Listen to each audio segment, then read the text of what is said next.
Hello, Kensington Knights. Today we're finishing up our comprehension strategies. Our last strategy is looking at the parts of speech or figuring out the meaning of unknown words by looking at the job the word has in the sentence. Okay, so you'll want to hit pause and set up your notebook. Make sure that you have the page number, the title, the date, the I can statement, and these inserts.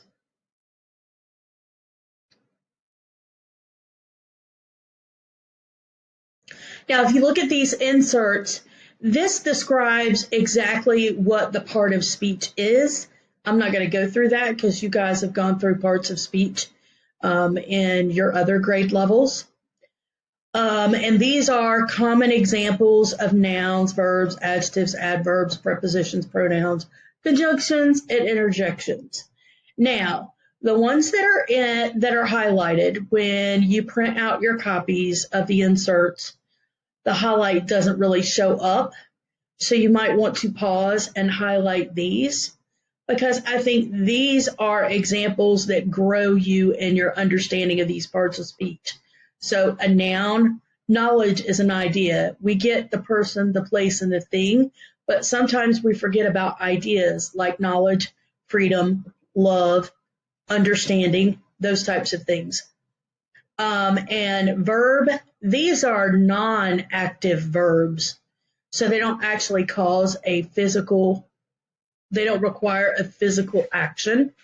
However, they are verbs. So preferring is something that happens in your mind, okay? And requires is something that happens, but it's not an action, okay? An adjective that may be new to you is any type of description about the place of origin. So American, Chinese, Egyptian, those types of things are also considered adjectives. Adverbs, everyday, almost, never, those types of absolutes and groups of time are considered adverbs as well. Prepositions, because of and during, these are easily thought of, but these aren't often thought of. Pronouns, anything that's like myself, himself, herself, everyone, big large groups, and any of the question words are considered pronouns, and these are considered pronouns as well. Conjunctions, best way to remember that is fanboys. FANBOYS.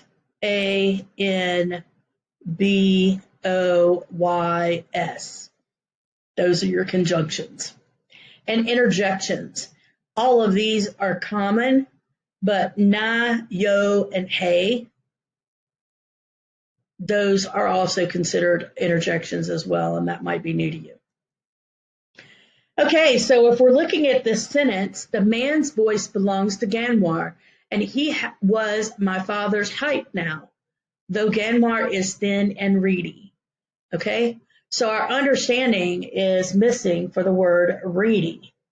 So these are the procedures and steps that you can take in your strategy for figuring out the meaning of the unknown word based on its part of speech.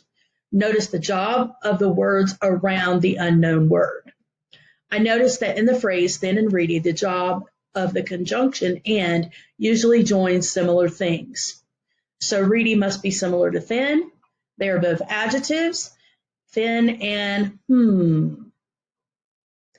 Figure out the job of the part of speech of the unknown word.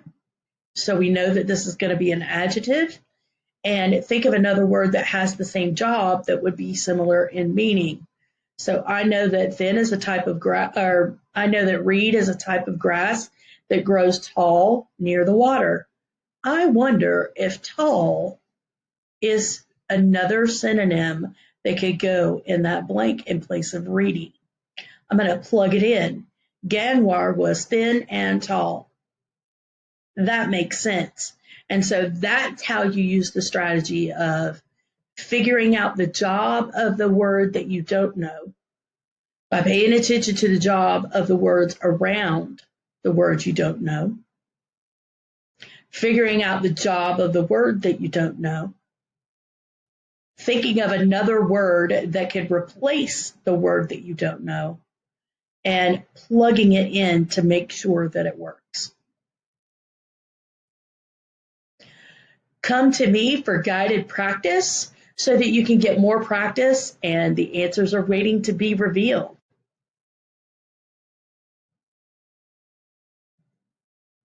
For your independent practice, these are the strategies to help you apply what you've learned today. The expectations for what you're to do is practice your learning target, which is located right here, and by jotting in your notebook. Your work should look similar to the work below. Remember, you're jotting about your choice book. When I was reading Home of the Brave, I came across the phrase thin and reedy.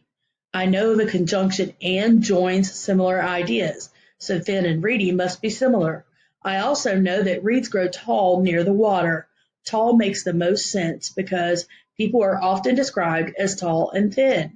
I think the meaning of reedy in this stanza is tall. Ganwar was thin and tall. Yes, it works. And that is it, boys and girls.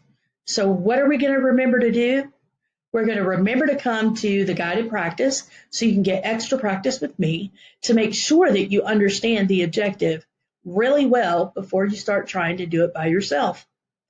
You're going to use these procedures to help you practice the learning target for today. You're going to do stop and jots inside your notebook on your choice book. And your example of your stop and jot should look something like this. I want to take you back through, and this is how I wrote my stop and jot. So you don't have to do the folding the paper and marking the 4 box. If you discover another word that you would also like to do another stop and jot on, you can draw a dark line right up underneath your first stop and jot and begin with your second stop and jot. It would help if you number them. Okay, so this would be stop and jot number 1, draw a line, and then you can do stop and jot number 2. 1 stop and jot is required. No, you are not required to write down the stop and jot that I did. Okay, this is your example, and it's also the same example that's right here. So if you need guidance on what your stop and jot should look like, it's here. If you need guidance on the strategy that we used to practice the learning target, it's all right here. So when you're doing your stop and jot, this is the most important piece that you should be looking at to make sure that your work is lined up according to the expectations. I hope to see you at our guided practice during Teams Live. Read on.